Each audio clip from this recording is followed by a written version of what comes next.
আব্বা কি রে ভূত? আম্মা মারা গেছে 10-15 বছর তো বেশি হয়ে গেছে। ওই ভূত তোমার মারা গেছে 10-15 বছর কি? আম্মু যাত্রা আছিল আর তারা তো একখানে হষ্ট নইতো ইয়া গরম আজিবে নুন ইবা আর একবেলা হেতু দিলে আর দুই বেলা হেতু না।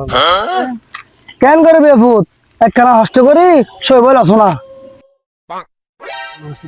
আব্বা অনেক কি মনে করছুন দে আর না হাত উঠতে নাকি অনেক তো হস্টর বলে আর চাইছি দে গুরু মাগু আনে দিলাম এখন শীতকালে দিনত আর তো হস্টর দিন অন্য বুঝতে লাগুন না। ওই গোলামর ফুয়া তোরা কি হচ্ছে না বুঝলি রে? বেশি হতো না হইস তাড়াতাড়ি হাম করে ল। আব্বা কি হব দা ভূত? আয়কা হতা হইতুম সাজি চাই কি হবে তাড়াতাড়ি হবে না? অনত হষ্ট হবো বলি গুরু মাগু আনি দিলাম এবেলা আর হষ্ট গান বুঝন না।